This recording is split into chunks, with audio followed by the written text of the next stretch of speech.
Ternyata begini cara warga desa Arahan Lahat mengubah sampah jadi uang, luar biasa. Di tengah permasalahan sampah yang kerap menghantui lingkungan, warga desa Arahan, Kecamatan Merapi Timur, Kabupaten Lahat, Sumatera Selatan, menemukan solusi cerdas dan inovatif. Mereka tidak hanya membersihkan lingkungan dari sampah, tetapi juga mengubahnya menjadi sumber penghasilan yang menjanjikan. Bak pepatah, sekali mendayung, 2-3 pulau terlampaui, warga desa Arahan berhasil mengatasi persoalan sampah sekaligus meningkatkan perekonomian keluarga melalui tempat pengolahan sampah Redus Rius Recycle Masda Jaya. Inisiatif ini bermula dari keprihatinan warga terhadap kondisi lingkungan desa yang dipenuhi sampah. Hardiansyah selaku Ketua TPS 3R Masda Jaya Desa Arahan kepada sripoku.com, Rabu tanggal 26 Februari tahun 2025 mengatakan, awalnya warga prihatin dengan banyaknya sampah di lingkungan desa.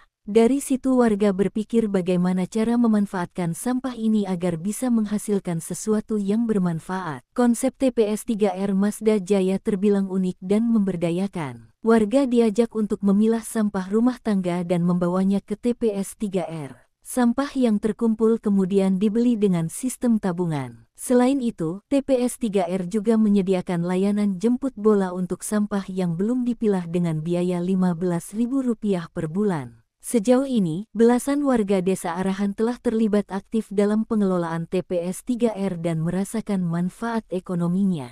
Diana, salah seorang warga, mengaku bahwa hasil dari mengolah sampah di TPS 3R sangat membantu perekonomian keluarganya. Keberhasilan TPS 3R Masda Jaya tidak hanya dirasakan oleh warga desa Arahan, tetapi juga memberikan dampak positif bagi lingkungan. Dengan mengurangi jumlah sampah yang dibuang ke tempat pembuangan akhir, mereka turut berkontribusi dalam menjaga kelestarian lingkungan.